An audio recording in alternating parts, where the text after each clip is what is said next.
ልጅ ሆይ ልብህን ጠብቅ እግርን ጠብቅ አይልም። ምክንያቱም ልብ መመሪያ ካልሰጠ እግር አይሄድማ አይን አይማ። አየህ አሁን ክርስቶስ ምን አደረገ? አይ ሰውየው ከወደቀ በኋላ ከመረባረብ በድንጋይ ይወገር በሳት ይቃጠል ከማለት አረቆ ማጠብ አይንህን ጠብቅ ነው። አይንህን ካልጠበቅ ዘበኛ የት ነው የሚቆመው? በነገራችን አሁን ዘበኛ የመቅጠር እድል ቢኖራችሁ ዘበኛ የት ነው የሚቀመጠው? አቤት በር ላይ ሳሎን ነው የሚቀመጠው? መኝታ ቤት ነው የሚቀመጠው? አይደለም፣ ዘበኛ በር ላይ ነው። አሁን በዘርያ የማን ዘበኛ ነው? የየትዘሙ ዘበኛ ነው። በር ላይ ነው የሚቆመው። ገና ከሩቅ ነው የሚከላከሉ። አትይ አይንህን ጠብቅ።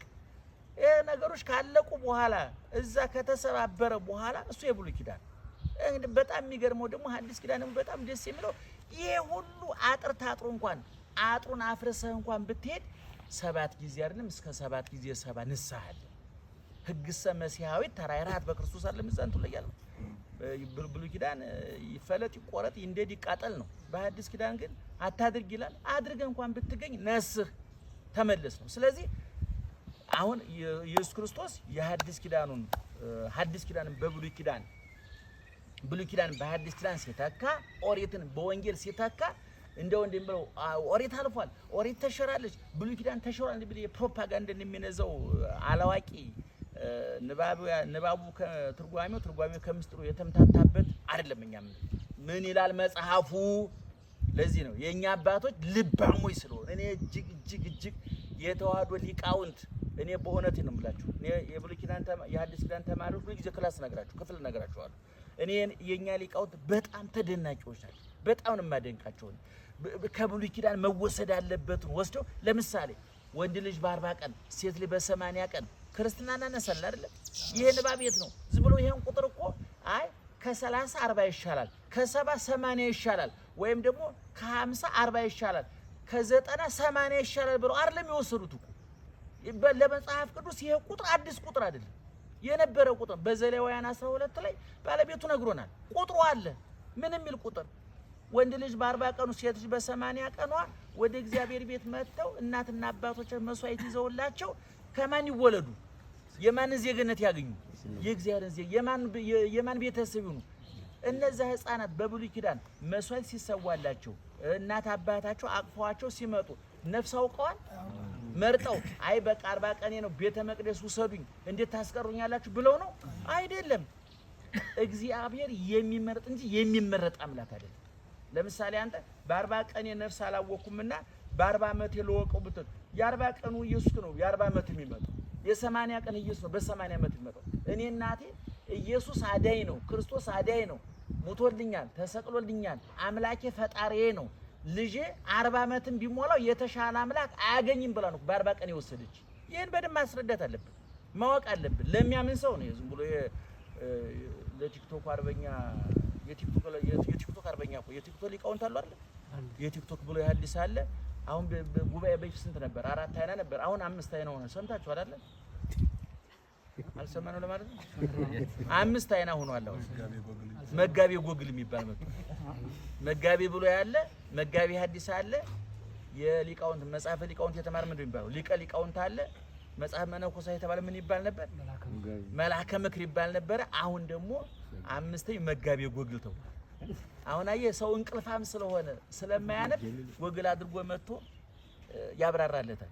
እኔ አንዳንድ ጊዜ እጠይቃለሁ ጎግልና ሰዎች ዶክተር ገሌ ምናምን ገሌ በዚህ ጉዳይ እኔ አሁን በቀደም ያንዴ ፍልስፍና ቃል ፈልጌ እንትን አልኩኝ ፈለኩ ዶክተር እንትና በዚህ ጉዳይ ያብራሩና ምናምን የተባለውን ቁልጭ አድርጋ መጣችልኝ።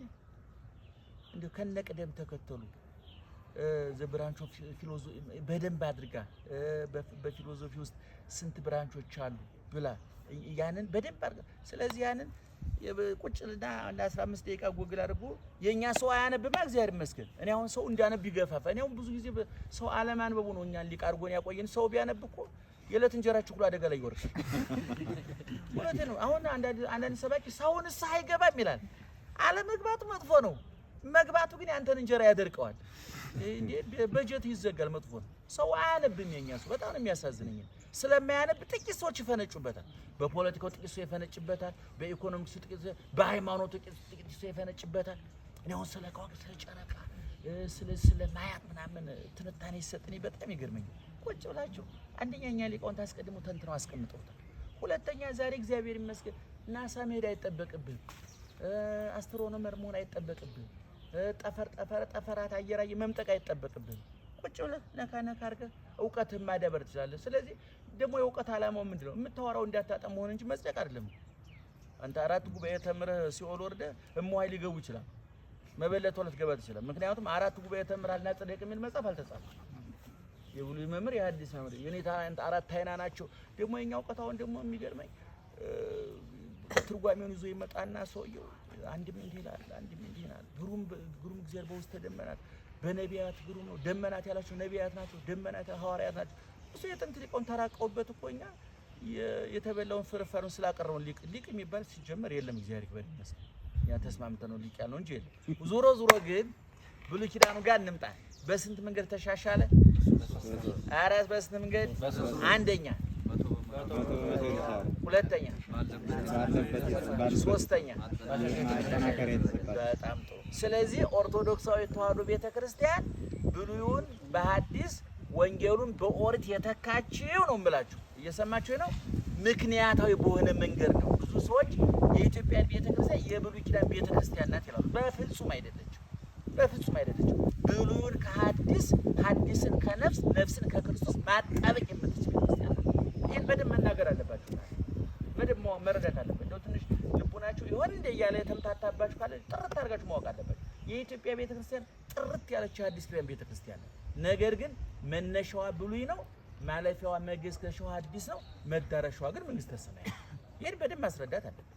ምእመናንም ይሄን ጠንቅቆ ማወቅ አለባቸው። የብሉይ ኪዳን እዚህ ክንትል ነው፣ የብሉይ ኪዳን ጓዝ ነው። እግዚአብሔር ጓዛ ለምሳሌ አሁን እኮ እዚህ ባነበብነው ወንጌል ላይ ክርስቶስ ሉቃስና ቀሌዮጳን የገሰጻቸው ምንን አላስተዋላችሁም ብሎ ነው። በነቢያት የተጻፈውን ነው አይደለም? በመዝሙር የተጻፈውን ነው። እሺ በነቢያት ያልተነገረ በመዝሙራት ያልተነገረ ኢየሱስ ክርስቶስ ያላደረገው ነገር አለ? የለም። ክርስቶስ ራሱ ሲያስተምር እኮ እነ ኢሳይያስን ጠቅሷል፣ እነ ዳዊትን ጠቅሷል፣ እነ አብርሃምን ጠቅሷል፣ አባቶችን ጠቅሷል። ለምን? ብሉይ ኪዳን ሐዲስ ኪዳን መነሻው ስሩ ሐዲስ ኪዳን ብሉይ ኪዳን ስለሆነ ማለት ነው። ስለዚህ ባጭሩ ያመጣሁት እኔ እንደው ካህናት ስለሆናችሁ ስሙ ብዬ ነው እንጂ ለምእመናን እንኳን ሊከብድ ይችላል። ግን ዞሮላችሁ የፈለኩት ነገር ምንድነው? ኦርቶዶክሳዊ ተዋሕዶ ቤተክርስቲያን ፋሲካ ስትል ከጠራ ሜዳ ተነስታ አይደለም። ሐዋርያው ቅዱስ ጳውሎስ በአንደኛ ቆሮንቶስ ምዕራፍ 5 ላይ አኮኑ በፋሲካነ ተሰቅለ ክርስቶስ። ግዙ ሲተረጉም ምን ማለት ነው? አኮኑ በፋሲካነ ተሰቅለ ክርስቶስ። ቃል በቃል ግዙን የምትተረጉሙ ምን ማለት ነው? አኮኑ በፋሲካነ ተሰቅለ ክርስቶስ። ክርስቶስ የተሰቀለ አይደለምን? ወይም ደግሞ አስረጅ ካደረግነው ደግሞ ክርስቶስ በፋሲካችን ተሰቅሏልና። መጽሐፍ ቅዱስ ግን በጣም የሚያሳዝኑ ምን ብሎታል? ፋሲካችን ክርስቶስ ታርዷል ነው የሚለው። ንባብ ሌላ ትርጉም ሌላ አይመስል። የኛ ግዙ ነው ትክክለኛ። በፋሲካችን በአይሁድ ፋሲካ ቀን ነው ክርስቶስ የተሰቀለው አይደል? በፋሲካችን ነው። አሁን ቅዱስ ጳውሎስ ፋሲካ ነው ያለው የብሉይ ኪዳን ፋሲካ አይደለም። በሐዲስ ኪዳን በዛኛው ፋሲካ ይሄኛውን ፋሲካ ነው እያሳየ ያለውና ምንድነው የማይዶት ቀለም ታስታውሳላችሁ አይደል? ማይዶት ብሂል ምንድነው? ፋሲካ ብሂል ማይዶት ንዱ ማይዶት ወነት ካፈል ምንድነው? እዚህ ባለ እዚህ ቆጥ መመራት የማይዶት ምንድነው? ንዱ ማይዶትን ተካፈለ ርስተ ንዱ ማይዶትን ንስካፈለ ርስተ።